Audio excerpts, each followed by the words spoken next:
Warner Bros, l'un des plus grands studios hollywoodiens, vous avez très certainement déjà vu des centaines de fois ce logo avant de regarder un film. C'est le studio derrière Dune, les Looney Tunes, tous les films d'ici et j'en passe. Et bien aujourd'hui, ils sont ruinés. Le 31 mars 2025, ils ont annoncé avoir une dette d'environ 35 ou 38 milliards de dollars selon les estimations. Ils sont tellement dans la merde qu'ils cherchent à se faire racheter, mais ce qui a fait réagir, c'est le fait que Netflix s'est intéressé. Tous les youtubeurs ciné en ont parlé, et moi aussi quand j'ai vu l'info, j'ai voulu en faire un short. Mais j'ai préféré attendre pour voir ce qui allait se passer et m'informer sur Warner ainsi que ce rachat qui va sûrement changer Hollywood. Et j'ai trouvé plein d'infos qui permettent d'expliquer comment Warner en est arrivé là, mais d'autres qui permettent aussi de prédire ce qui pourrait arriver à l'entreprise. Alors installez-vous confortablement et laissez-moi vous expliquer pourquoi Warner a chuté et quel peut être son avenir.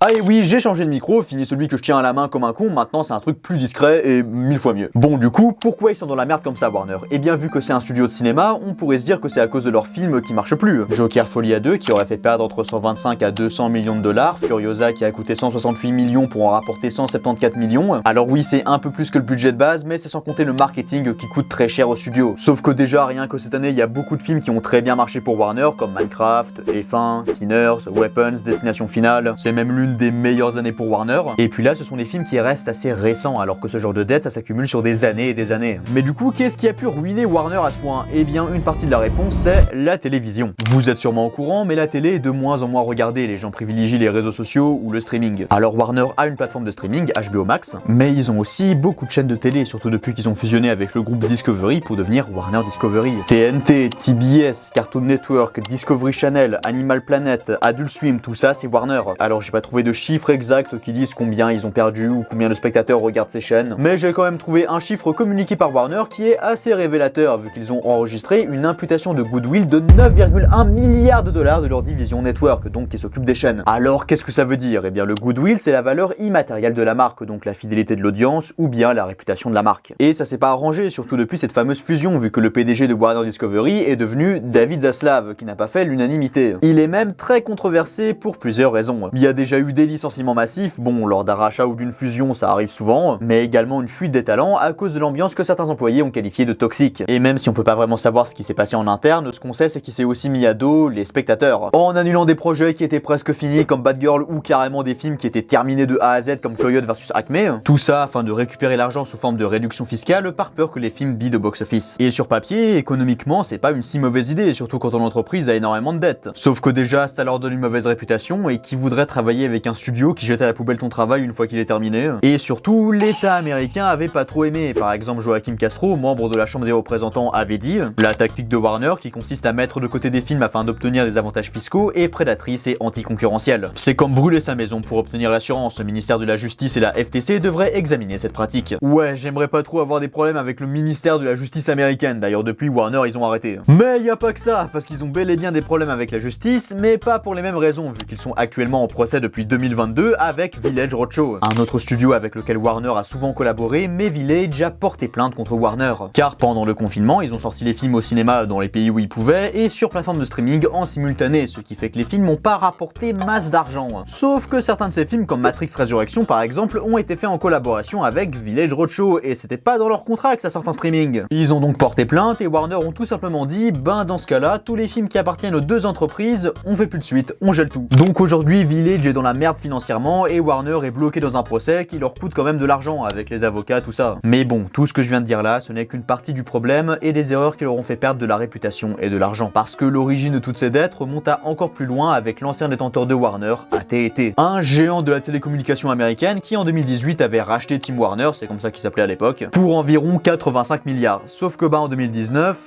il y a eu le Covid et les films pouvaient plus sortir au cinéma, étaient obligés de sortir directement sur HBO Max et le streaming rapporte beaucoup moins que le cinéma. Ce rachat ne remboursera jamais les 85 milliards. AT&T vont abandonner et revendre Warner à Discovery en leur laissant 55 milliards de dettes. Donc ça vient surtout de là. Bon, aujourd'hui ils sont à 35 milliards, mais c'est toujours pas assez. Ce qui fait qu'on se retrouve aujourd'hui avec un studio surendetté qui voudrait bien se faire racheter. Et parmi les acheteurs, on a Paramount, un autre énorme studio hollywoodien, et Comcast spécialisé dans la télécommunication et les médias. Mais celui qui a fait réagir, c'est Netflix. Mais pourquoi? Eh bien car Netflix, leur priorité c'est le streaming. Leur but c'est que tu restes le plus longtemps possible sur leur site. Donc on peut imaginer un futur où les films Warner sortent directement sur Netflix. Ce serait en tout cas ultra avantageux pour eux. Mais bon, ça c'est vraiment le scénario catastrophe de chez catastrophe. Et je pense pas que c'est ça qui va arriver, car déjà Netflix sort des films au cinéma comme Frankenstein, même si c'est rare. Pour moi, Netflix vont faire leur truc de leur côté avec le streaming streaming et laisser Warner faire du cinéma de l'autre. C'est ce qu'a fait Amazon quand ils ont racheté MGM, le studio sort toujours des films en salle. Parce que toutes ces entreprises de streaming savent déjà très bien que le cinéma ça permet de créer de l'événementiel et surtout que c'est beaucoup plus rentable que le streaming qui est un véritable gouffre financier, mais j'en parlerai dans une prochaine vidéo. Par contre, là où c'est plus incertain, c'est concernant HBO Max, car pourquoi Netflix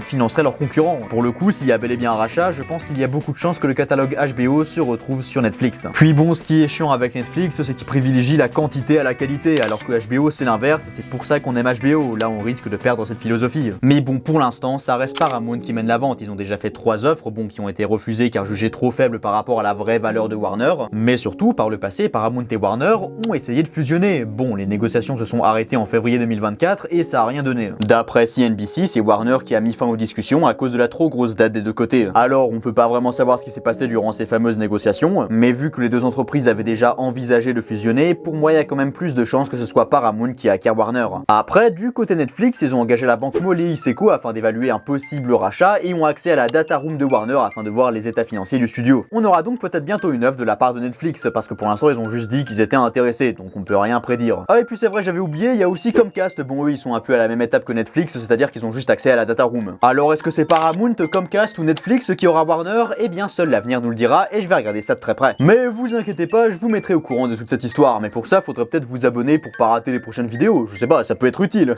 Bon allez, à une prochaine fois. C'est vrai que Warner ils ont annoncé Gremlins 3.